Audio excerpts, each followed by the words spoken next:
세 번째 언약을 성취하시는 내용이죠. 통치 언약 성취 섭리 이렇게 나와 있고요. 아까 다윗 왕국을 준비하시는데 사울 왕을 버리면서 다윗의 왕국을 준비하는 내용을 살펴봤습니다. 그리고 다윗 왕국을 건립하시는 내용이 나타나고요. 여기 보면 이제 다윗 왕국을 보호하는 내용이 나타나는데 어제 제가 같이 살펴본 게 뭐냐면 다윗 왕국의 보호 속에 뭐가 있었습니까? 다윗의 범죄와 왕가의 비극과 타락이 있었죠. 그럼 그게 어제 계속 뭘 설명하기 위한 거였냐면 전능하신 하나님께서 의로운 백성, 택한 백성을 보호하시는데 신실하신 분이니까 누구 방법대로? 당신의 방법대로.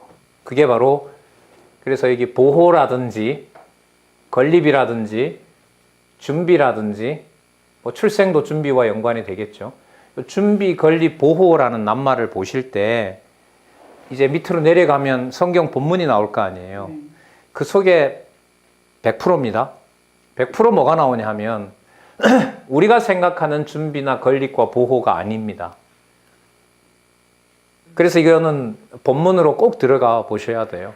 그럼 거기 가면 반드시 어떤 서너 가지 사건 속에는 반드시 우리의 생각을 아까 그 지도에 보시면 아까 좀 그런 말로 잡아 돌리는 포인트가 있어요.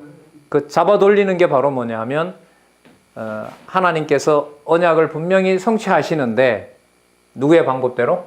당신의 방법대로. 당신의 방법대로. 전도서는 잠시 후에 또 설명을 드릴게요. 이게 5개의 속성이 딱 연결이 됩니다. 자, 그 다음에 여기 보시면 자, 목사님들 제가 아까 이걸 가리고 신해산 언약 수립을 가리고 자손 언약 성취 섭리를 연결을 시켰는데 됐었는데 이거 반드시 들어야 한다고 말씀드렸고 사사기서를 가리면서 땅 언약 성취 섭리, 동편 땅, 뭐 신명기, 여호수아 해서 서편 땅의 설명을 연결을 시켰지만 반드시 여기에 들어가야 되는 거고 왜냐하면 목적이 자손 땅 언약을 성취하시는 목적이 상위에 있고 그 목적은 여호와의 계시에 있다는 사실을 또 살펴봤습니다. 여러분 똑같은 구조를 말씀을 또 드릴게요. 자, 제가 이걸 가리고 열왕기 상하를 가리고 한번 말씀을 드려볼게요. 열왕기 상하를 빼고 통치 언약 성취를 섭리하시기 위해서 다윗 왕국을 창건하셨고 창건한 왕국을 잘 보세요. 창건한 왕국을 계승시키십니다. 계승하시기 위해 회복하시네요. 말 되죠? 그 뭐가 없어도 설명하는데 지장이 없어요? 열왕기 상하 없어도. 그러면 이게 왜 이런 확인이 필요하냐면 언약 성취하는 것 그 자체가 목적이 아닙니다. 여호와의 약속을 이루어 가시는 것을 통해서 언약과 성취를 이루시는 걸 통해서 여호와 하나님의 존재를 여호와 하나님께서 확증해 주시는 거예요. 어제 우리 중요한 구절 하나 봤었죠. 여호와의 이름을 누가 부르게 하신다? 여호와가 부르게 하신다. 이렇게 된 거예요. 그러면 이게 어떤 구조인 거냐? 잘 보시기 바랍니다. 통치 언약을 성취하시려면 왕국을 창건하는 건 우리가 볼 때 이해가 돼요. 우리가 보더라도. 그런데 이탈시켜서 멸망시키는 것은 통치해 나가는 구조에서 볼 때 부정적으로 보이죠. 긍정적으로 보이는 게 아니잖아요. 그럼 이게 무슨 구조하고 똑같습니까? 땅을 주고 400년 동안 땅이 빼앗기는 것하고 똑같은 구조인 거예요. 여기서는 자손 언약 성취를 해주시고 가나안으로 보내면 될 텐데 몇 년 돌리는 거 40년 광야 생활 돌리는 거하고 또 똑같은 거예요. 그럼 왜 이런 자손 언약 성취 섭리에서 민수기가 있고 땅 언약 성취 섭리에서 사사기가 있고 통치 언약 성취 섭리에서 열왕기가 있느냐? 요 열왕기나 사사기나 민수기의 특징은 각각 자손 땅 통치 언약에 들어가면서 우리 눈으로 볼 때 자손 언약이 사라지는 것처럼 보이고 땅 언약이 축소되는 것처럼 보이고 통치 언약이 뭐 하는 것처럼 뒤로 물러가는 것처럼, 그래서 언약이 이루어지지 않는 것처럼 보이는데 그게 바로 뭐와 연결된다 그랬습니까? 여호와의 주권성하고 연관이 된다 그랬습니다. 그러니까 그게 망하는 게 아니다라는 말을 하는 거죠. 그러면 망한다, 망하지 않는다 기준이 이렇게 예를 들어 볼게요. 예루살렘 성전이 불에 타면, 여호와의 성전이 불에 탔으니까 여호와가 불탄 것과 같은 충격에 휩싸이겠죠. 그런데 머릿속에 뭐가 남아있냐 하면 여호와께서 반드시 70년 후에 돌리신다. 그리고 그 여호와는 성전은 불에 탔지만 여호와는 존재하신다 라고 생각나는 것이 바로 여호와 하나님의 통치언약 성취 섭리의 핵심입니다. 그럼 그리스도가 죽었을 때 하나님이 죽으신 건가요? 아니죠. 아니에요. 아닙니다. 근데 우리 눈은 느끼는 바로는 그리스도가 죽으면 신이라고 말하던 그리스도가 죽은 거예요. 거기가 우리가 생각하는 사고의 한계인 거죠. 거기서부터 어떻게 보면 여호와께서는 머리를 백지로 만들어 놓은 상태에서 어디로 데려간다고요? 영원한 나라. 자, 이걸 쓰면 영원한 세계에 속한 영원한 나라. 생명의 근원 대신 영원한 세계에 속한 영원한 생명으로 우리를 데려가는 겁니다. 그러니까 눈에는 아무것도 볼 수 없고 손에는 아무것도 잡을 수 없는 상황이, 그게 무슨 상황이다? 자손 땅 통치 언약을 성취해 가시는, 신실하시지만 누구 방법으로? 당신의 방법대로 해나가는 것이다. 이게 바로 열왕기 내용의 핵심입니다. 꼭 들어가야 됩니다. 그리고 또 요자질에 들어가야 됩니다. 여기는 좀 주의해 주시기 바랍니다. 열왕기 상하와 역대기 상하, 에스라, 느헤미야, 에스더가 나오는데요. 에스더가 나오는데 이 역대기 상하는 이 열왕기 상하의 내용하고 거의 유사합니다. 내용으로 보면 뭐 거의 똑같다고 봐도 되고요. 이때 왕이 여기 왕이니까요. 그런데 이 보통 역대기 상하를 누가 기록했다고 하냐면 보통 에스라가 기록했다고 합니다. 그러면 주로 언제 기록했냐 하면 에스라가 한 440년 경우 되니까요. 말라기 기록할 때 무렵이에요, 이게. 말라기. 자, 그러면 뭘 겪은 거냐 하면 바벨론 70년 포로를 이미 겪었어요. 바벨론 포로에서 536년에 돌아오거든요. 536년에 돌아오는데 100년을 또 빼면 몇 년이죠? 436년이죠. 그럼 436년, 우리가 기억하기 좋게 바벨론 포로에서 돌아온 200년 후에 무엇을 기록하냐 하면 역대기 상하를 기록하게 해요. 그러면 회복된 지 200년이 지났으니까 돌아와서 남쪽 유다가 우리 목사님들 배경사 좀 아시는지 모르지만 에스라, 느헤미야, 에스더, 그리고 역대기 시대는 누구냐 하면 바벨론 다음에 나오는 제국이 있죠. 메데와 파사, 페르시아 제국입니다. 페르시아 제국이거든요. 고레스 왕이 그 첫대 왕이고 귀환을 시켜준 왕인데, 그러면 이 역대기 상하에서는 포로로 돌아온 지 200년이 지나면서 다시 어디로 돌아가요? 과거 역사로 돌아가서 다시 역대기 상하를 기록합니다. 그래서 놀라운 사실이 역대기 1장 1절에 역사로 돌아가면 아브라함에게로 돌아가서 써야 되는데, 왜? 이게 이스라엘 역사니까. 바벨론에 잡혀서 돌아온 민족이 어느 민족입니까? 남쪽 유다잖아요. 그러면 남쪽 유다의 기원을 잡으면 아담부터 쓰면 되잖아요. 아니, 아브라함부터. 아브라함, 이삭, 야곱, 이게 선민의 열조니까. 그런데 우리를 놀라게 하는 게 하나 있어요. 역대기 1장 1절에 누구 이름이 나와요? 혹시 한번 찾아보실래요? 역대기 1장 1절에 아브라함이 아닙니다. 누가 나와요? 아주 이 논리적 연결성에서 매우 중요한 부분이라고 생각을 합니다. 역대상 1장 1절 아담. 아브라함은 어디쯤 나와요? 아브라함은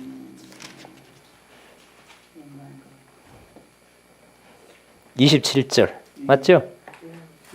맞습니까? 예. 아브라함 곧 아브라함 나오죠? 예. 예. 목사님, 여기 제목 보세요. 다윗 왕조 계승이면 다윗이 어느 지파입니까? 유다 지파죠? 유다 지파의 조상은 유다 지파의 조상은 누굽니까? 아브라함이잖아요. 그러면 왜 여기 아브라함이 안 나오고 아담이 나올까요? 아담은 어디로 돌아가야 돼요? 아브라함 앞서 있었던 3대 언약까지 돌아가는 거예요.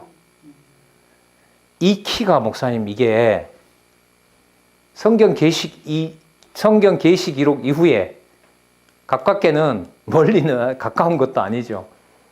종교개혁 500년 2017년에 지나갔잖아요. 종교개혁 500년 개혁파 전통의 열쇠가 바로 여기에서 풀린 거예요.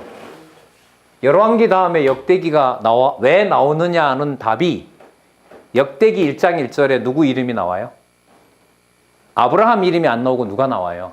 아담이 나오기 때문에 열왕기 다음에 역대기가 나오는 근거가 거기 있어요. 이거는 이제 목사님들 나중에 강론집을 여기 참 좋네요. 강론집 5권을 보시면 역대기 1장 1절에 보면 아담이 나오는 이유를 그 한 페이지인가 서술해 놨습니다. 그러니까 저는 이제 궁금했던 게 또 충격적이었던 게 다윗 왕조를 계승하는데 아브라함이 아니고 누구 이름이 나온다? 아담이 나온다는 게 이제 온몸을 떨리게 한 거죠. 그러면 자 어떻게 되나 보세요. 다윗과 솔로몬으로 이어지는 왕조는 뭐하게 하고 멸망시키고, 근데 이게 문제가 좀 있어요. 왕조를 멸망시키게 되면 여호와의 통치 언약이 유지가 돼요, 안 돼요? 안 되죠. 자, 그럼 안 되기 때문에 70년 후에 돌아왔어요. 그럼 70년 후에 돌아왔으면 누구 왕국을 세우면 돼요, 다시? 여기에 보시면 이 낱말의 이해인 거예요. 그러니까 다윗 왕조 계승이라고 했으면 아브라함부터 시작하면 되는데 역대기 1장에서 여기서 어디로 다시 돌아가요? 아담으로 다시 돌아간 거예요. 그러면 무슨 준비를 여기서 해가고 계시느냐? 둘째 아담으로 올 우리가 보통 실체라 그래요. 이건 모형적 언약이라고 얘기를 하고요. 여기 있죠? 여기 보세요. 여기 보죠. 아브라함부터 말라기까지는 모형이죠. 근데 아까 그게 어디로 돌아갔어요? 아담으로 돌아갔죠. 그럼 구약 전체를 안으면서 누구를 예고하고 있어요? 마지막 아담, 메시아에 대한 언약을 여기서 하고 있는 거예요. 이거는 제가 볼 때 거의 이건 메가톤 박사급이에요. 한번 찾아보세요, 목사님. 다 뒤져보세요. 역대기 1장 1절에 누구 이름 나오는 거? 아담 나오는 거. 그리고 뭐 다음에 반드시 뭐가 나와야 되는 거? 역대기 다음에 똑같이 반복하는 거의 유사한 역대기가 나와야 되는 이유. 지난주에 그 왜 원호 목사님 만났다 했잖아요. 그 예루살렘에 계신 목사님 이제 우리 박 목사님 번역해 놓은 그 강론집에 보면 히브리어 헬라어 번역이 많아요. 한 수백 군데가 되는데 그걸 같이 이렇게 검토해 줄 목사님이 오셨어요. 그분이 이제 예루살렘 가셨다 왔는데 여러 얘기 나오다가 이제 요 역대기가 나왔어요. 이스라엘 사람들은 구약의 역대기를요, 성경 제일 마지막에 놓습니다, 지금. 마지막에 놓아요. 왜? 역대기 내용은 이루어진 게 아니고 앞으로 메시아가 와서 이루어질 거라고 보기 때문에 역대기를 제일 뒤로 돌립니다. 그런데 이게 요즘 유대인 사회에서 문제가 된대요. 저 역대기를 저 자리에 놔서는 안 된다. 저기다 놓으면 안 된다. 그 역대기에 편집 순서를 놓고 지금 논쟁이 벌어진 거예요. 예루살렘 개종하지 않은 정통 유대인도 그렇고 또 개종한 유대인도 그렇고, 개종한 유대인도요 재밌어요. 이렇게 우리 순서로 안 봐요. 개역 성경 순서로. 자기네들 전통 순서로 봐요. 그런데 이게 계속 논란이 되는 거예요. 제 이 말씀을 왜 드리겠어요? 지금 이 순서는 칼빈 때부터 순서를 정했다고 하는데 그렇지는 않고요. 무라토리경이라고 있어요. 그 기원전 2세기에 있는 그 때에 이제 이걸 받아들여서 칼빈이 이렇게 했는데 우리는 이걸 지금 가지고 지금 성경신학은 전개되고 있거든요. 열왕기 다음에 반드시 뭐가 와야 돼요? 역대기가 와야 되고, 두 번째 역대기 1장 1절에 뭐가 나와야 돼요? 아담이 나와야 돼요. 왜냐하면 모형이 뭐 한 거니까 끝났고 다윗 왕조를 회복한다는 것은 돌아온다는 것은 솔로몬의 성전으로 돌아가는 게 아니에요. 어디로 돌아가요? 아담에게로 돌아가겠다는 거예요. 아담에게로 돌아가서 둘째 아담인 누가? 메시아가 오는 것하고 관계가 되기 때문에 말은 다윗 왕조 계승이지만 여호와께서 뭐 에스라인지 누군지 선지자를 통해서 역대 상하 1장 1절에 누구 이름을? 아담의 이름을 둔다는 것은 뭘 끝내고 모형을 접고 어디로 넘어간다? 실체로 가는 것을 확정하기 위해서 열왕기 역대기 1장 1절에 아담이 나오는 거예요. 이거 이제 뭐 제가 만든 건 아니고요. 이제 제가 읽고 정리를 이제 간단하게 해드린 거예요. 이걸 지금 만약에 어떤 논문으로 제시를 하면 제가 볼 때 거의 폭탄이에요. 이거. 건들지 마라. 그래서 이거 많아요. 이거 두 개 비슷하니까 다 빼고요. 비슷한 거 다 이렇게 묶고 역사적 순서대로 이것도 다시 정리하고 이래요. 그러면 안 되거든요. 요래로 보호해야 돼요. 자, 그 다음 역대기부터 에스라, 느헤미야, 에스더는요. 이게 붙어 있어요. 붙어 있던 증거를 보여드릴게요. 그러니까 역대기와 에스라는 떨어뜨려서 읽으면 안 돼요. 그 증거를 보여드릴게요. 역대기 마지막 장 마지막 절을 한번 보세요. 역대하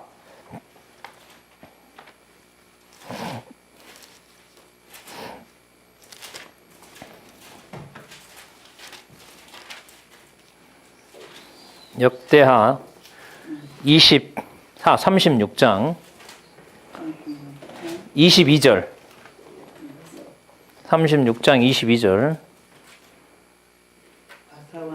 자, 뭐 읽어보세요, 이 목사님. 22절. 바사왕 고레스 원년에 여호와께서 에레미야의 입으로 하신 말씀을 응하게 하시려고 바사왕 고레스의 마음을 감동시키심에 저가 온 나라에 공포하시고 조서도 내려 가로되. 계속. 바사왕 고레스는 말하노니 하늘의 신 여호와께서 세상 만국으로 내게 주셨고 나를 명하여 유다 예루살렘에 전을 건축하라 하셨나니 너희 중에 무릇 그 백성된 자는 다 올라갈지어다. 너희 하나님 여호와께서 함께 하시기를 원하노라 하였더라. 자, 지금부터 확인하시기 바랍니다. 목사님 지금 읽었던 역대기하 36장 22절부터 23절까지 내용이 에스라 1장 1절에서부터 3절 내용하고 다른 게 같은지 아닌지 빨리 확인하시기 바랍니다. 3장 에스라 1장 1절에서부터 3절까지 한번 읽어보시죠, 뭐 이 목사님. 예, 목사님 한번 읽어보세요. 이 목사님. 예.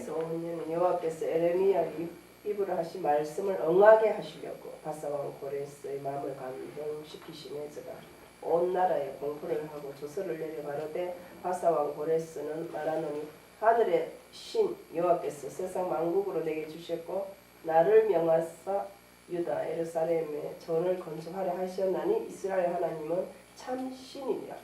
너희 중에 무릇 그 백성 된 자는 다 유다 예루살렘으로 올라가서 거기 있는 여호와의 전을 건축하라. 너희 하나님이 함께 하시기를 원하노라. 예. 뭐예요? 똑같아요. 요즘 애들 말로 컨트롤 C, 컨트롤 V 한 거죠. 질문, 왜 똑같아야 돼요? 하나님 실수한 거죠. 한 번 쓴 거 하나님이 이제 깜빡 졸아가지고 다시 쓴 건가요? 아니에요. 의도적으로 반복했어요. 이 말은 무슨 뜻이냐면 끝말잇기 놀이를 하면요. 끝말은 그 다음 말에 뭐가 돼요? 첫 말이 되죠. 그게 끝말잇기 아니에요. 보세요. 역대기 결론이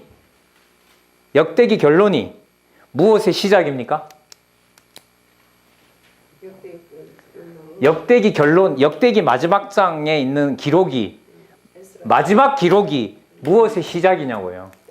에스라의 시작이잖아요. 그 말은 연결이 된다. 떼면 된다, 안 된다? 안 된다. 안 된다. 안 된다는 거예요. 이 반복을 두고도 지금 이게 이 보통 논란이 아니에요, 이게. 편집자가 뭐 졸았다는 말은 안 하지만 지금 이게 말이 안 된다는 거죠. 자, 그럼 이게 뭘 말하냐면요, 목사님들. 여기서 다윗 왕조의 계승이라는 것을 하나님께서 다윗 왕조가 70년 후에 포로로 돌아와서 아담을 기억하게 하면서 아브라함 이전에 있던 누구와 맺은 언약? 아담과 맺었던 언약에 대한 확증을 어디서부터 해가고 계신 거예요? 바벨론 포로에서 돌아와서 이제 누가 오실 때까지, 그리스도가 오실 때까지.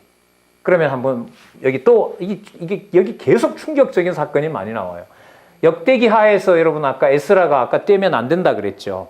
그럼 에스라 내용이 뭐냐 하면 성전 제사를 회복하는 겁니다. 그러면 성전 제사 회복, 솔로몬 때 있었던 성전 제사를 회복하나? 라고 했는데 아까 보시면 역대기에 아브라함이 아니라 누구 이름이 나왔어요? 아담이 나왔죠. 그러면 성전 제사 회복을 할 때 기원을 어디까지 잡으면 아담까지 잡으면 저 아담을 통해서 장차 뭐로 오실 참 성전으로 오실 메시아에 대한 것하고 관계가 되는 거예요. 자, 여기 또 충격이 또 기다리고 있습니다. 무슨 충격이냐 하면 에스라와 느헤미야가 이게 겹쳐요, 사건이. 그러니까 에스라 뒷부분에 해당하는 백성들이 돌아와서 뭘 짓냐 하면 유다 왕국을 회복합니다. 그러니까 여기 잘 보세요.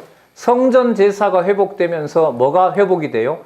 유다 왕국이 회복이 돼요. 이걸 연결을 시키면 이렇게 됩니다. 하나님의 이름을 부를 수 있게 해줌으로써 뭐가 가능하다? 유다 왕국이 가능하다 이 말인 거예요. 그럼 이건 뭘까요? 에스더 여기 주제 보세요. 유다 자손의 보호죠. 에스더서의 가장 인상적인 거 하나, 김 목사님. 에스더에서 기억나는 장면 하나 있으세요? 에스더에서 죽으면 죽으리다. 예, 죽으면 죽으리다. 또 하나만 더. 유다 민족 구하는 거. 모르게 해서 하룻밤에 막 다 죽일 뻔했다가 다 살아나는 거. 자, 여기에서 마지막 사건을 한번 떠올리시기 바랍니다. 무슨 뜻이냐면 여기 유다 자손을 보호하면서 유다 자손을 보호하는 하나님의 아주 놀라운 섭리 방식이 여기 드러납니다. 어떻게 되냐 하면 120도에 흩어져 있거든요. 120도에 흩어놨어요. 페르시아 제국이. 그러니까 하만이 몇 날 몇 시, 그날이 12월 25일이라 그러죠. 그날 죽이라고 이제 불임절이라 하잖아요. 그날 죽이라고 했는데 그날 밤에 전세가 탁 바뀌어버리면서 오히려 유대인이 누구를 죽여요? 자기를 죽이려고 했던 자들을 120도에서 역으로 죽여나갑니다. 죽이니까 살던 120도에 있던 예루살렘으로 돌아온 유대인도 있는데 120도에 흩어져서 돌아오지 못하던 유대인들이 살아나게 되잖아요. 페르시아 왕이 원수 갚으라고 했단 말이죠. 원수 갚으라고 해서 죽이려고 하니까 그 원주민들이 뭘 하냐 하면 우리도 유대인이 믿는 신 믿겠다고 달려들어요. 신 믿겠다고. 무슨 뜻이에요 이게? 이방인에게도 누구 이름이 불리는 일이 벌어져요. 여호와의 이름이 부르는 일이 에스더 마지막 장 사건의 딱 결론이 납니다. 그래서 여기서요, 잘 보세요. 역대기 1장 1절에 나오는 누구 이름? 아담 이름이 성전을 회복할 때 솔로몬 성전이 아니라 하나님께서는 염두에 두신 성전이 따로 있어요. 나중에 여기 학계 가면은요, 뭐라고 하냐면 이전에 나중 영광이 이전의 영광, 목사님 기억하시는 이전의 영광보다 크다 하죠. 그런데 역사적으로 보면은요, 이 에스라 성전은 에스라 스룹바벨 성전이라고 그러죠. 에스라 성전은 규모로 봤을 때 솔로몬 지은 것보다 못합니다. 저희 이것도 좀 꽤 오래 좀 고민을 했어요. 규모로 보면 적다고 하는데 왜 학계서에 가면 그걸 뭐 하다 그러지? 더 크다 그러지? 그러면 누가 들어와야 돼요, 이건? 누가 들어와야 돼요? 지금 모형이 끝나가고 있고 누가 오실 준비, 메시아가 오는 확증이기 때문에 규모로 보면 작더라도 그건 누구에게 초점을 맞추면 더 큰 거예요? 메시아에게 보면 더 큰 거예요. 돌아와서 성전 지은 것 자체가 목적이 아니라 누가 오시는 것을 확증해가고 있는 거죠. 메시아가 오시는 것을. 자, 이 놀라운 게 진짜 몇 가지 나옵니다, 여기서. 자, 역대기 1장 1절에 아담, 마지막 절하고 에스라하고 붙은 거, 에스라의 마지막 부분하고 느헤미야하고 붙는 거, 에스더의 유다 자손인데 유다 자손이 보호되면서 120도에 있는 이방인들이 누구 이름을 부른다? 여호와 이름을 부르게 해준다. 그래, 난리가 납니다. 할례도 하고요, 이 사람들이. 살려달라고, 살겠다고. 이런 일까지 여기서 벌어져요. 그러면 잘 보세요. 아브라함의 후손만 해당하나요?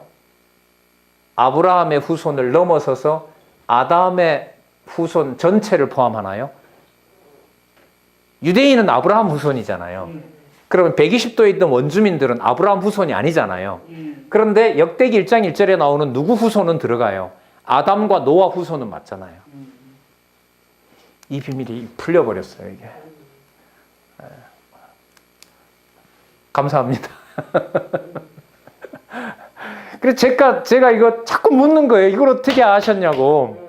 이게 어떻게 이게 논리로 틀린 일이 되냐는 거예요, 이게. 근데 이 부분을 요 액면대로 보면 안 되고, 그래서 강론집을 해석을 들어가서 주석을 읽으셔야 되는 거예요. 그래서 열왕기, 자, 보세요. 열왕기에 뭘 끝내요? 멸망시킨다는 것은 뭘 접어가요? 모형을 접어가면서 역대기, 에스라, 느헤미야 내용을 통해서 누구 오실 준비를 해요? 메시아 오실 준비를 해요. 지금 예루살렘에 뭐가 논쟁이라고요? 이거 위치 잘못됐다. 아니다. 그대로 돌아. 그러면 자기네들이 볼 때 우리는 다 이방인이잖아요. 그 이방인들이 보는 성경 순서를 따를 거냐? 진짜 이게 더 큰 논쟁인 거예요. 이스라엘 사람들한테. 따라갈 수도 없고 바꾸려니 왜 바꿔야 되는지도 모르겠고. 근데 이게 뚫어버렸잖아요. 이게. 절대로 건들면 안 돼요. 요거 이대로 놔둬야 돼요. 여기 마지막 충격 하나 더. 요 순서대로 보면은요. 에스라 다음에 그 페르시아에서 포로를 3차 귀환을 시킵니다. 그 순서로 보면 어떻게 되냐면은요. 에스라 다음에 에스더 시대 때 살아남았던 사람들이 와서 유다 왕국을 회복해요. 목사님 여기 보세요. 이게 역사서가 아니에요, 이게. 에스라를 기록을 하고 그 다음에 역사적 순서로 보면 뭘 기록해야 되냐면 에스더를 기록해야 돼요. 왜냐하면 에스더 시대 때 살아남았던 사람들이 와서 느헤미야와 함께 왕국을 짓습니다. 이것도 난제. 그럼 설명해야죠.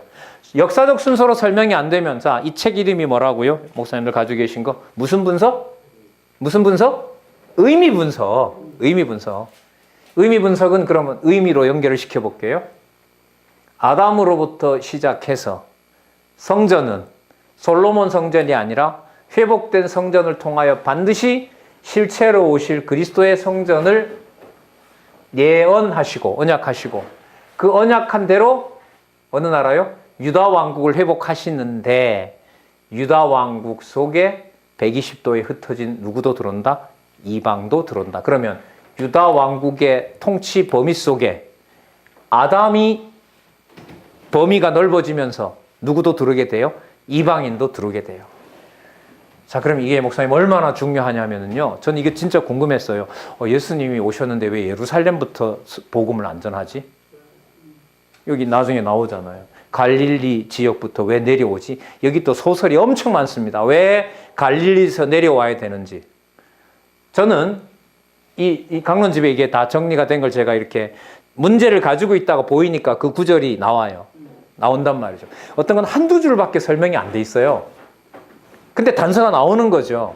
자, 그러면 아담에서부터 유다 자손 보호 속에 누가 들어와 있다?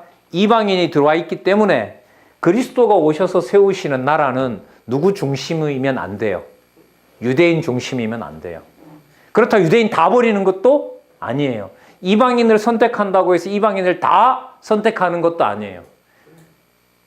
마태복음, 열왕기, 역대기, 에스라, 느헤미야, 에스더가 들어오지 않으면 마태복음 설명하면 안 돼요. 사람들 보통 뭐라 합니까? 복음서가 쉽다고요? 그건 어마어마한 사단의 계략입니다. 구약은 어렵고 신약은 쉽다는 건 그거는 진리투쟁에서 사단의 전략이에요. 그리고 구약은 율법이고 신약은 복음이다. 그래 구약 읽을 필요 없다. 이것도 거짓입니다.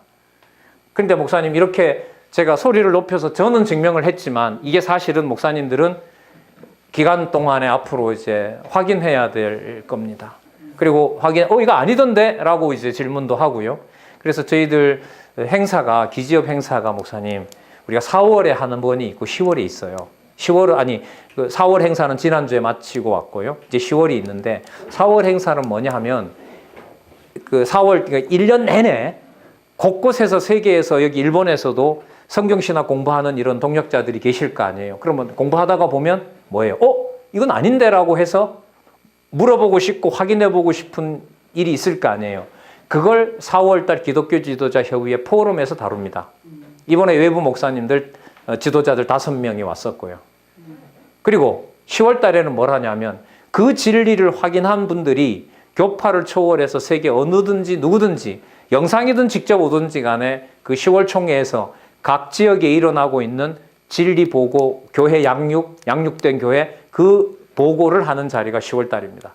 그러니까 그게 왜 중요하냐면 기존 교회에서 남 죽이기 위해서 총회 열고 노회 여는 것을 없애버리고 주의 하나님의 은사를 받은 주의 종들이 또 그 선생님들이 교사들이 하나님께서 어떻게 교회를 세웠는지를 뭐 하는 자리, 확인하는 자리와 또 뭐 하는 자리, 동력자를 확인하는 자리.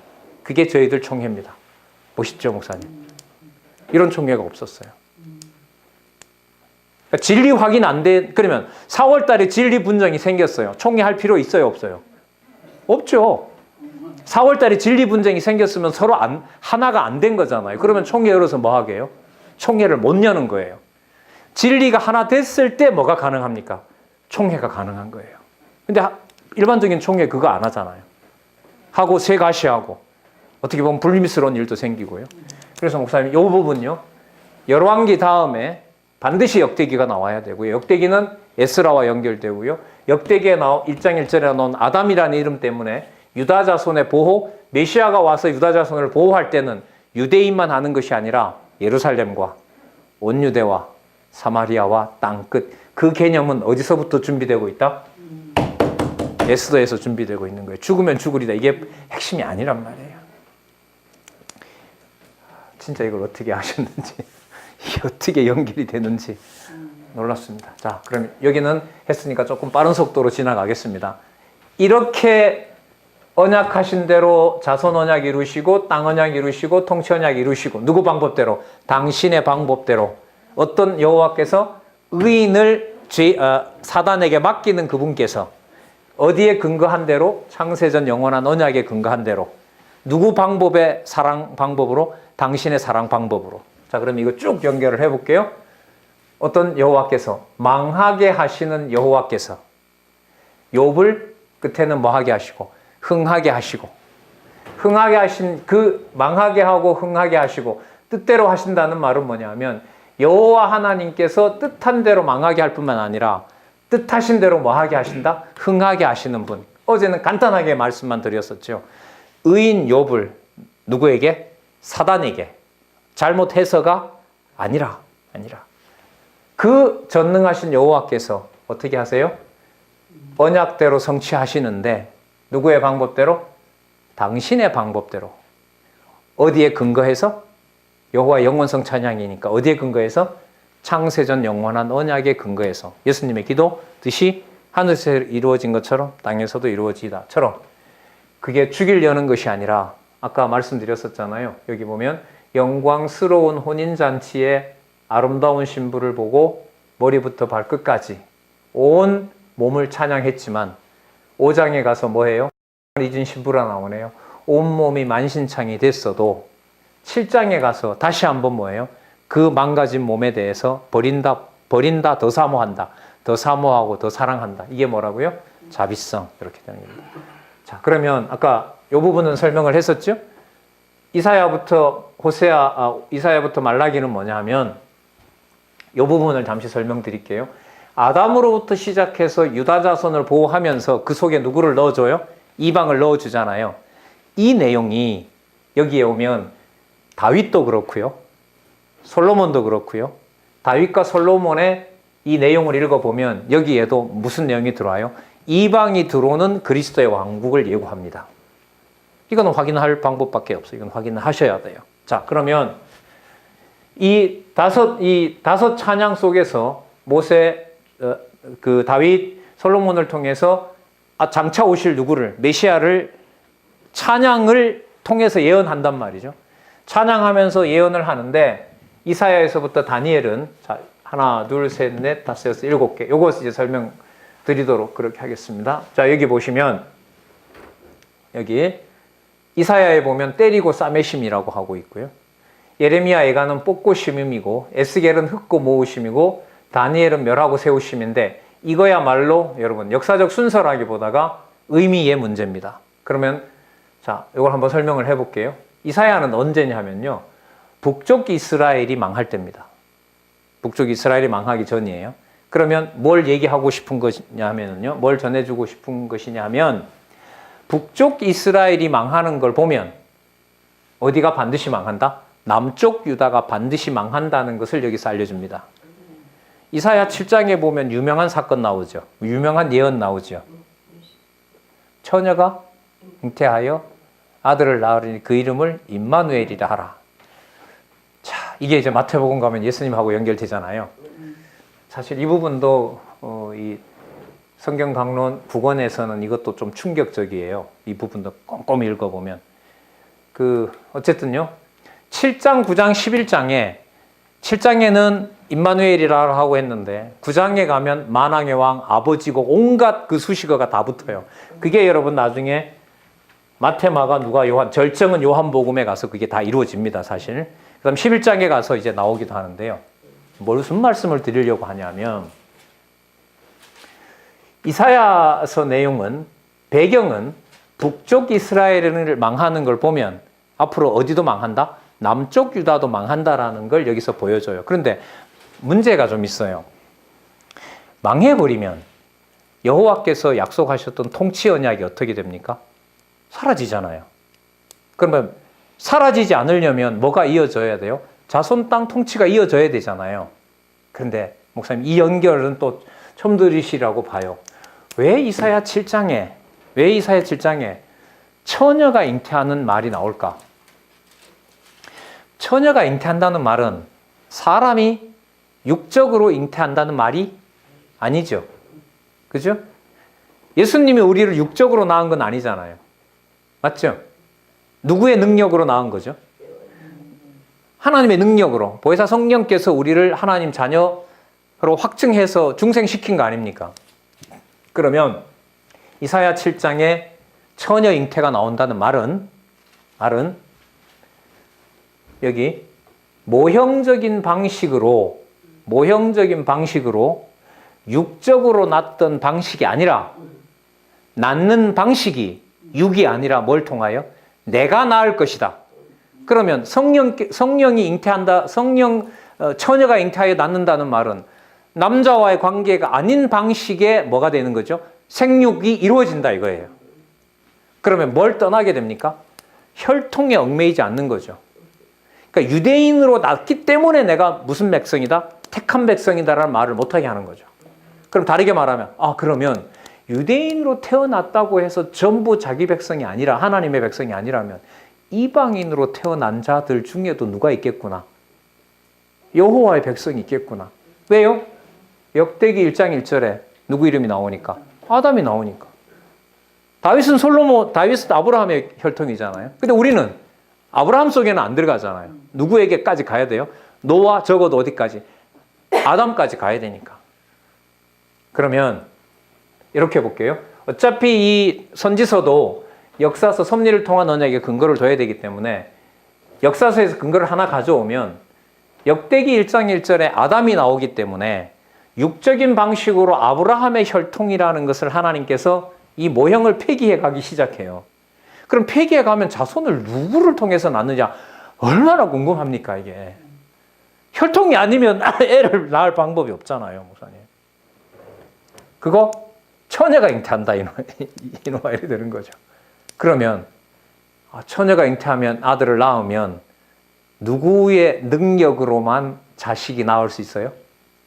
하나님의 능력으로만. 그래서 그 7장을 나중에 이제 그 연구를 더 하셔서 더 확인해 보시면 7장에서는 나을 전체 신령한 실체적인 백성과 관련해서 말을 하는데요. 근데 9장과 11장에 가면 그 처녀로부터 잉태한 아들을 누구에게다 초점을 맞추죠? 메시아에게다 초점을 맞추게 됩니다. 그래서 오늘 처음 들으시는 말씀이라고 생각하는데요. 왜 이사야 7장에 처녀가 잉태하여 아들을 낳을 것이라고 나오느냐? 역사서의 근거를 가지고 오면 아브라함의 후손이 아닌 누구의 후손으로? 아담의 후손으로 누구도 들어오는 이방인도 들어올 수 있는 문을 열어놓은 겁니다. 누구 혈통을 접어버리고 육적으로만 낳는 아브라함 혈통의 생육 번성을 끝내는 거죠. 그렇다고 버리는 거 아닙니다. 유대인들 중에도 아직 뭐예요? 돌아올 자 있잖아요. 남은 자 있단 말이죠. 지금은 누구 시대니까? 이방인의 시대이기 때문에. 그것 때문에 이사야 7장에 뭐가 나온다? 처녀 잉태가 나온다. 그러면 여기 보세요. 때린다는 건 뭐냐 하면 모형을 때린다는 거예요. 싸매는 건 뭘 싸맨다? 실체를 싸맨다는 거예요. 그러면 여기 예레미야와 예레미야 애가의 내용은 뭐냐 하면은요. 예루살렘이 바벨론에 의해서 20년 동안 몇 차례 망하지요? 목사님? 몇 차례 침략받죠?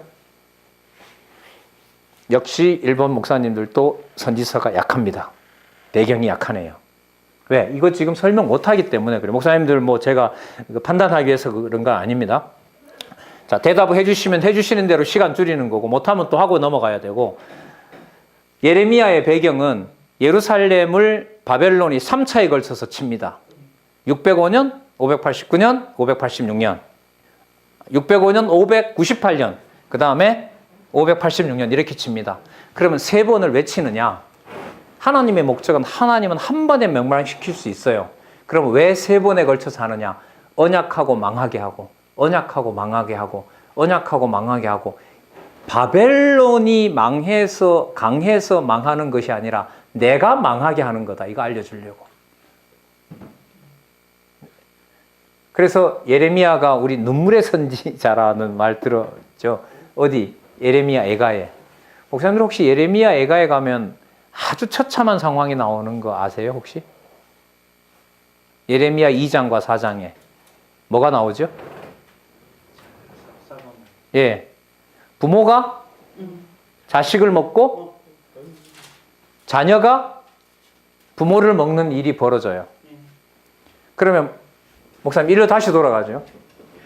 무슨 언약을 누가 뒤집고 있어요? 하나님께서 바벨론에게 망하게 하는 건 좋아요. 망하게 하는 건 좋은데 하나님께서 언약 자손들이 언약 자손의 입속에 누가 들어가요? 언약 자손의 살점이 들어가요. 목사님 주권성이 있잖아요. 여기서 정리가 안 되면은요 선지서 읽을 수가 없어요. 그래서 이걸 못 다뤄요. 이걸 논리적 통일성이고 뭐고 간에 본문 자체가 이게 읽히지가 않는다고요. 읽을 수가 없어요. 그래서 제가 어제부터 계속 약속을 이루시는데요.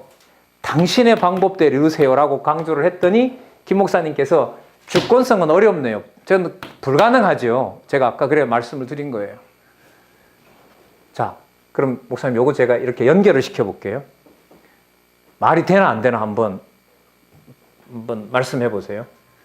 내가 지금부터 내가 낳을 거기 때문에 처녀가 잉타의 아들을 낳은 것처럼 내가 자식을 하기 때문에 너네들 방식의 자손 낳는 거 내가 이제 끝내겠다.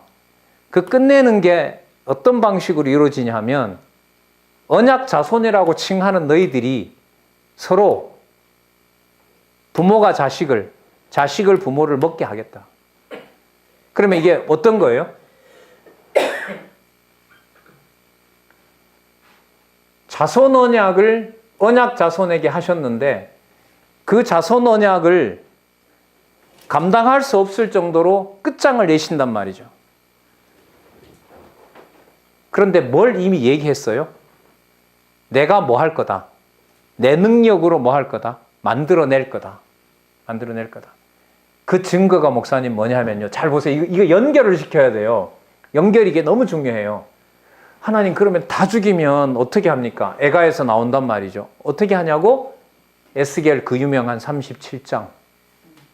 마른 뼈로 사람 만들고 생기 불어넣고 만드는 거. 그거 예레미야의 자식 잡아먹고 버린 뼈예요. 그 아골 골짜기가. 그리고 몰렉 제사라고 아시죠? 이 몰렉 이게 얼마나 이게 고약한 신이냐 하면 몰렉 신은 늘 이제 큰 손바닥 안에 그 밑에 부를 때요. 이건 늘 벌겋게 달아 있어요. 몰렉, 밀곰, 이 다 아스다롯 전부 그 유사한 이 우상들이거든요. 우상신인데 벌겋게 타는 이 손에 장자를 올려놓으면 비명을 지르겠죠. 비명 소리가 큰 정도에 따라서 이 몰렉, 밀곰이 좋아합니다. 그럼 타겠죠. 그 뼈가 모인 데가 어딘 줄 아세요? 아골골짜기예요. 그리고 자녀 먹고 남아있는 뭐요? 자녀와 부모 먹고 남아있는 뼈? 그거 버린 데가 아골골짜기예요. 진짜 목사님 주권성은요. 신실성이야 언약한 대로 믿어지는구나 라고까지는 괜찮은데 주권성에 들어가면 믿음이고 뭐고 내가 뭐 하고 다 끝납니다. 그래서 어제부터 이제 계속 우리 저자를 통해서 강조하고 사석에서도 했잖아요. 순서대로 가르치면 됩니다. 단 순서대로 가르치게 해서 깨닫게 해주셔야 됩니다. 그래서 선지서 강의 잘 못합니다. 하기도 어렵고 이게 지금 죽이려고 하는 건지 살리려고 하는 건지. 그래서 목사님들 제일 먼저 일단 이 연결성을 가장 좀 뭐라 그럴까 인간적으로만 자극적인 사건을 가지고 지금 소개를 드리는 거예요. 볼까요? 내가 만들 거기 때문에 너네들이 낳았던 방식 이제 처참하게 끝내고 뼈밖에 안 남은데 내가 뭐 한다? 내 자손 만들어낸다. 그럼 다니엘은 뭘까요? 그 만들어낸 것이 아까 역대기 보면 1장 1절에 누가 나왔어요? 아담이 나왔죠. 유대인의 혈통 방식이 아니라 누구 방식으로?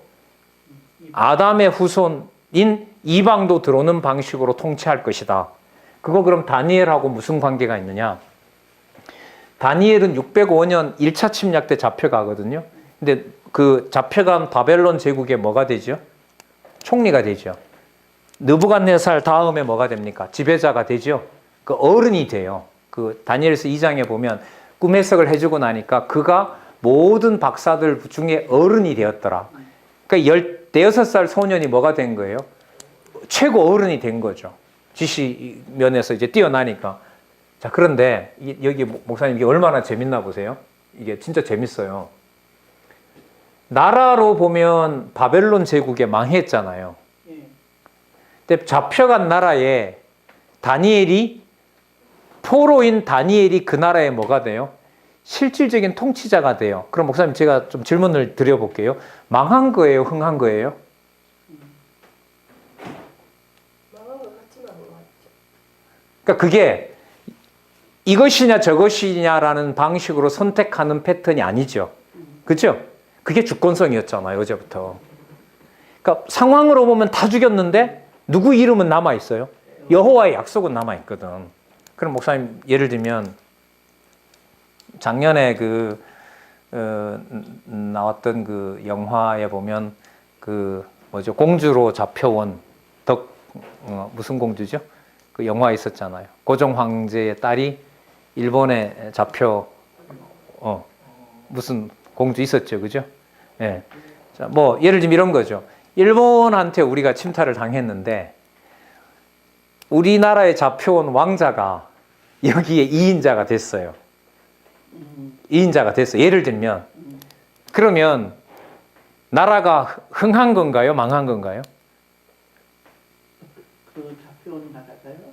그러니까 거기서 이제 질문이 생기는데요, 목사님. 이런 거죠. 잡아온 포로로 온 나라에서 이 나라의 지배자가 되면서 다니엘이 통치자가 됐잖아요. 그럼 잡혀온 유대인들을 누가 관리하게 돼요? 다니엘이 관리하죠. 예를 들면 일본이 왕자를 잡아왔는데 그 왕자가 이 나라의 2인자가 됐어요. 천황을 놔두고. 그러면 일본도 다스리고 누구도 다스려요? 한국도 다스리죠. 조선도 다스려요. 이런 일이 벌어진 사건이 어디냐 하면 이게 다니엘입니다. 그래서 다니엘에게 하나님께서 꿈 해석을 줬을 때 어떤 요절이 나오냐 하면 세상 나라를 높은 자를 낮추고 세상 나라에 있는 높은 자를 낮추고 또 낮은 자를 높이는 주인 것을 느부갓네살에게 알려줍니다. 그래서 느부갓네살 네가 능력이 많아서 여기 앉아 있는 것이 아니라 너가 낮아지고 높아지는 것, 그 세상 나라를 멸하고 세우는 능력이 누구에게 있다? 나에게 있다. 그러면 세상 나라를 높인다라는 말은 세상 나라의 범위를 넓혀서, 그러니까 다니엘이 다니엘이 바벨론 제국의 통치자일 뿐만 아니라 어느 제국의 페르시아 왕, 그 다니엘이 불에 들어가나요? 사자굴에 들어가서. 사자굴에 들어가잖아요. 사자굴에 들어가는 사건은 바벨론 제국이 아니에요. 다리오 왕일 때예요. 어느 제국? 페르시아 제국일 때예요. 그러면 하나님께서 잘 보세요. 이게 얼마나 재밌는가. 바벨론에 잡혀간 다니엘이 바벨론의 통치자가 됐고, 바벨론 제국이 망한 다음에 페르시아 제국의 뭐가 돼요? 통치자가 된 거예요. 그러면 다니엘이 지배하니까 누구 못 죽여요? 누구 못 죽여요? 유대인들 못 죽이죠. 그러면 다니엘이 통치함으로써 포로로 잡혀간 줄 알았는데 하나님께서는 잡혀간 다니엘로 하여금 두 제국에, 물론 나중에 다니엘은 그 바벨론 초기에 죽고 나중에 이제 에스더 이런 넘어갑니다만, 어쨌든 두 제국에 걸쳐서 뭐가 돼요? 지배자가 되죠. 그러면 여호와 이름이 어느 제국까지 간 거죠? 바벨론 제국과 어느 제국으로? 페르시아 제국으로 간 거죠. 그럼 누구 이름이 알려졌어요? 그럼 뭐하고 연관돼요? 역대기 1장 1절에 아담. 이걸 어떻게 알았는지 진짜 놀라워요. 우리는 몰라. 저도 목사님, 제가 하면서도 이거 깜짝깜짝 놀라는 거예요. 그래서 이 자리 놔둬야 돼요. 이사야 다음에 예레미야고, 예레미야 다음에 에스겔이고, 에스겔 다음에 다니엘이어야 돼요. 그럼 이 소선지서는 뭐냐? 제가 볼 때는 다니엘까지만 해도 제 수준에서는 충분히 이방 구원이 되는데 이 12명은 도대체 뭐냐는 거죠. 그런데요, 순서로 보면 이 호세아부터 말라기는요, 이 시간 순서가 아닙니다. 시간 순서가, 특히 북이스라엘도 시간 순서가 아닌데, 여기 보면 요엘 같은 경우에 있잖아요. 요엘이나 오바댜는요, 목사님들, 이사야가 740년 경이거든요. 요엘과 오바댜는 이사야보다가 100년 전에 기록을 한 선지자들입니다. 그럼 이게 무슨 순서가 아니에요, 목사님? 이게 시간 순서가 아닙니다. 그러면 여기 보세요, 목사님. 북왕조 패망 시대, 남왕조 패망 시대, 전제사 회복 시대라고 나오잖아요. 그럼 호세아, 요엘, 아모스, 오바댜, 미가, 요 5명의 선지자들은 언제 보냈냐 하면 북쪽 왕조가 망할 때 보냈어요. 왜 보냈냐 하면 북쪽 이스라엘이 망하는 신호가, 북쪽 이스라엘은 10지파 반 위로 갔잖아요. 그러니까 저쪽 북쪽 경계까지 간 민족이잖아요. 근데 그 북쪽이 망하면, 아수르에서 망하면 어디 있던 사람들이 어디로 와요? 아수르 제국이 어디로 옵니까? 북쪽 안으로 들어오죠. 요거는 남쪽인데, 남쪽을 망하게 하면 바벨론 사람들이 어디에 들어와요? 남쪽 유다에 들어오죠. 그럼 목사님, 이렇게 정리가 좀 필요해요. 모형적인 남쪽 유다, 북쪽 이스라엘이 망하는 걸로 보면 바벨론은 분명히 멸망시키러 온 침략군이에요. 맞죠? 아수르도 침략군으로 온 거죠. 그런데 와서 예루살렘 성전에 들어가는 문을 열어놔 버렸어요. 그럼 뭐 해주러 온 거예요? 누구에게도 어느 문을 개방한 거죠? 누구에게도? 이방인에게도 어디를? 예루살렘을 뭐 한 거예요? 유대인들끼리만 봤잖아요. 물론 이제 불태우지만 유대인들끼리만 봤는데 이제는 누구도 보게 열어준 거죠. 이방인도 보게 열어준 거예요. 그러면 누구에게만 갇히는 여호와가 아니에요? 유대인에게만 얽매이는 갇히는 누가 아니에요? 여호와가 아니죠. 그래서 목사님들, 제가 말씀은 오래 많이는 못 드렸는데 이사야서에 가면 앞으로 200년 후에 나오는 고레스를 메시아와 비교를 시킵니다. 고레스 이름까지 지어주죠. 이사야에. 이것도 난제. 그러니까 이거 이사야서를 제1 이사야, 제2 이사야, 제2이사야로 나누는 게, 이사야가 기록한 다음에 200년 후에 고레스가 나오는데 무슨 거기 고레스 이름이 나오는데, 이건 시간이 지난 다음에 뭐 한 거다? 거슬러서 쓴 거지. 그건 하나님 말씀 아니죠, 그렇게 되면. 그걸 지키려면 우겨서 되는 게 아니에요. 1장에서부터 66장까지를 순서대로 뭐 해야 돼요? 변증을 해가야 돼요. 변증을 해가야 돼요. 그러니까 이게 공부하는 시간이 이게 이사야만 하더라도 66장이잖아요. 예레미야 예감까지만 50 몇 장이죠. 에스겔까지 48장. 다니엘서 12장이죠. 이거 전부 다 합하면 12권이니까 평균 5장만 잡아도 50장. 이게 방대한 양이에요, 이게. 이제까지 왜 해석이 안 됐느냐, 제대로. 욥, 시편, 잠언, 전도, 아가서를 묶어서 붙이지 못했으니까. 더 나아가면 창세기부터 에스더서까지 어떤 의미인지 몰랐으니까. 이게 설명이 안 되니 이게 설명이 안 되고, 이 설명을 두 개를 묶지 못하니 이사야서부터 말라기가 설명할 수 없게 된 거죠. 그럼 다르게 말하면 이 모든 게 설명됨으로써 어디로 들어갈 준비가 됐어요? 마태복음 1장 1절 아브라함과 다윗의 자손 예수 그리스도의 세계라. 그래서 어제 첫날 들으셨지만 이걸 쓰면서 창세기 쓰고 계시록을 썼다는 건데, 저희들은 지금 쓴 연구 결과로 나온 이 책에 담겨있는 의미를 따라서 오늘 주어진 시간만큼, 자, 지금까지 우리가 창세기에서부터 어디까지? 이사야서까지 여호와의 누구 언약? 메시아 언약. 많은 부분은 어디에 있지만, 아브라함으로부터 시작하는 나라 속에 있지만, 역대기에서부터 누가 오실 준비로 다시 예언해 주신다? 메시아가 오실 준비를 예언해 주신다. 따라서 일본이든 한국이든 이 자리에서 우리가 누구 이름을 여호와로 부를 수 있는 모든 근거는 적어도 어디에? 선지서 속에 담겨 있다. 더 거슬러 올라가면 이탈 왕조를 멸망시키고 예루살렘 성을 개방시키면서 다니엘이 잡혀가지만 느부갓네살이 갈 때 성전은 불에 태웠는데요. 성전에 쓰던 기명은 다 녹였어요? 그대로 보관했어요?